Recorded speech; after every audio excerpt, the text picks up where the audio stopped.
Holy mackerel! Hi, everybody. Welcome to Holy Mackerel Moments number 19. Here we celebrate those moments in life that make us want to say, Holy mackerel!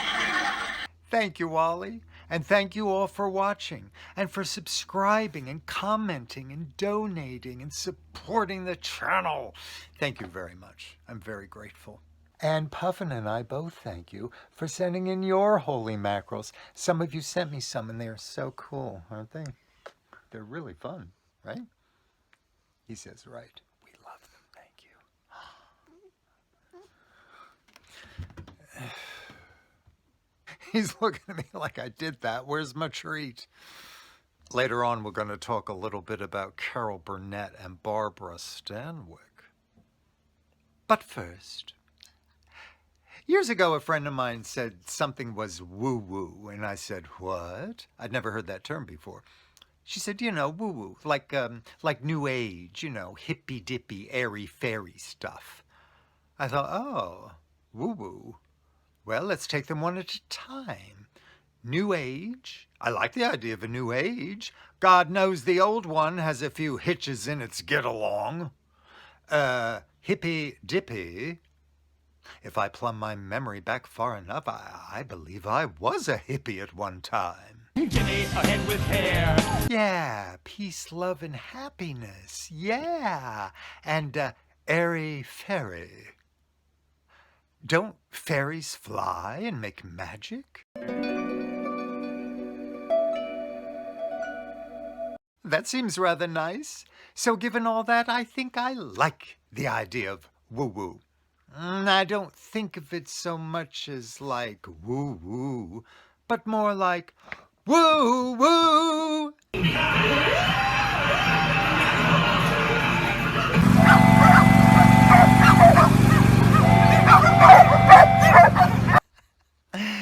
If you're watching this show, you might be a little woo-woo yourself and possibly open to all kinds of metaphysical stuff.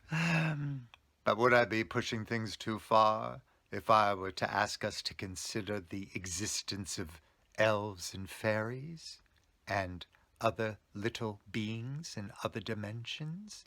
Would that be going too far to think that they might be real? Oh, that's ridiculous. Oh, you're right, Agnes. Of course it's ridiculous. It's myth and lore pretend. Imagination. It's malarkey.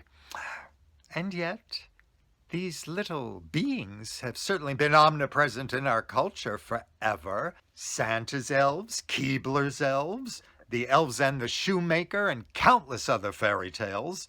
Will Ferrell elf, Elf on the Shelf, and fairies. Well, You could get well again if children believed in fairies. yeah. And then there's the blue fairy in Pinocchio. As I live and breathe, a fairy. And those three adorable fairies in Sleeping Beauty, Flora, Fauna, and Merryweather.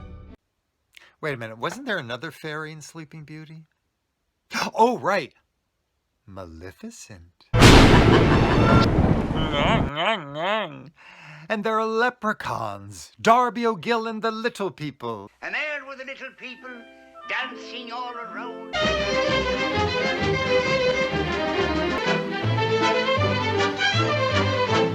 There was even a movie called The Gnome-Mobile. And there are imps and brownies and nymphs and sprites and pixies, so many more, so many more. These little people. Why do I always believe that your apples bring me luck, huh? Because the little people like you. Why? Because they like children, beggars, and poets. Beggars, children, and poets. When I was very young, I saw 3 elves sitting on my bed. They were rather large. Maybe they were gnomes. I don't know. But we were just hanging out together for a while. Now, it could have been a dream, but my memory is I was awake when I saw them. They say if you have the open heart of a child with a sense of wonder and curiosity and play, you can catch glimpses of those in other dimensions.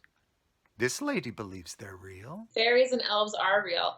I actually think it's more logical to believe in fairies and elves, which are just creatures from other dimensions, than it is to not. And I'm sticking to it, so. Spring Byington has something to say about it. Have you ever talked to horses? When he was younger than you, he used to talk to elves. Oh, no, Mother. You did, John, and it was beautiful. They told you some astonishing things. I perform a play called The Boy Who Saw True. It's based on the actual diary of an 1885 English boy, and he said this in his diary. I nudged Miss Wakem. Look at the little elves. She said, what? Where? Where? But she said she couldn't see them. Perhaps it's because she wears spectacles. But it's not just children. Consider George Washington Carver. Yes, we think about him as the peanut man, and yes, he did discover over 300 uses for the peanut plant. And he was also a pioneer who revolutionized agriculture with sustainable farming methods, scientific agriculture based on research, experimentation, and evidence-based practices. What did he say? He said the infinite is not confirmed in the visible world.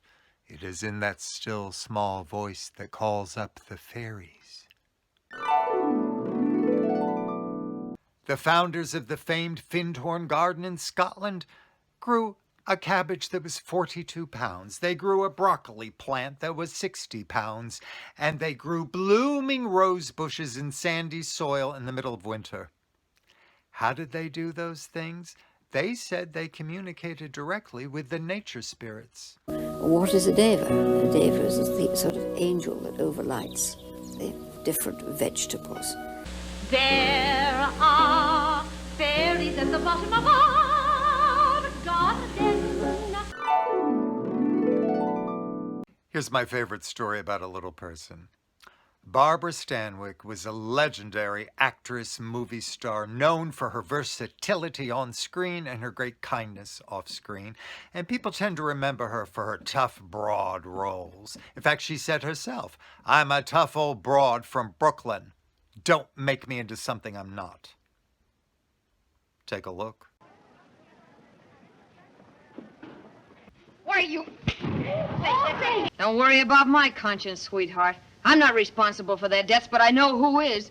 And I'll get even with that dirty yellow stool pigeon if it takes the rest of my life. What's the matter? Look upset. I was born upset.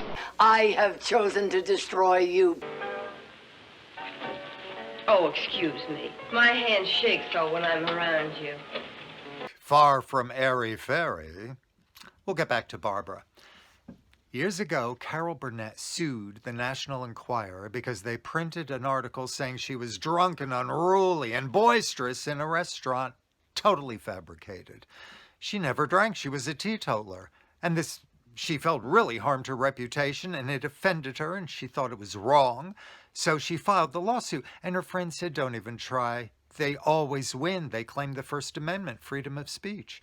She said, "Well, I'm going to try, because this is not right." They have no right to print a pack of lies like that and think they can get away with it. Her case stretched on for 5 years. Finally, it went to a jury trial. And on the morning that the verdict was to be announced, Carol stopped in at her doctor's office to get a vitamin shot because she wanted to boost her immune system. She was so stressed out. She walked into the waiting room, and there was Barbara Stanwyck. And I walked into the doctor's office, and there was Barbara Stanwyck. Oh. Wonderful Barbara Stanwyck. Brilliant. She was in her 70s, and she had beautiful gray hair, and she had on pearls and a lovely suit. She smiled at me, and I smiled back, you know. Barbara Stanwyck, wow. One of the great movie stars. I grew up watching her. And she said, "You're going to win this case." I said, "Oh, thank you, Miss Stanwyck, from your lips to God's ears, thank you." She said, "No, I mean, I know you're going to win this case." "Well, you don't argue with Barbara Stanwyck, you know." Don't. And I said, "Well, No, she's from Brooklyn. yeah." She said, "Well, I know you are." I said, "Well, great." She said, "My leprechaun told me." Oh, a leprechaun. Yeah. Okay. Yeah, I said, excuse me? And she said, my leprechaun told, oh, they exist, all right. And he said that you're going to whip their ass. We, the jury, in the above entitled action, find for the plaintiff, Carol Burnett. They voted unanimously to award Miss Burnett $300,000 in general damages and $1.3 million in punitive damages.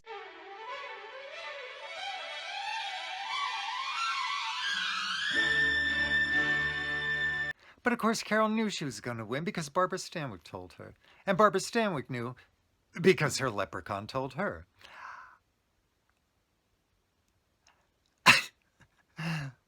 Some of these stories you might find compelling, others not so much. I don't know. It's just something interesting to wonder about, I think. But as I think back on them, I tend to lean on the idea that it's malarkey. It's baloney. It's imagination. It's pretend. It's made up. It's balderdash.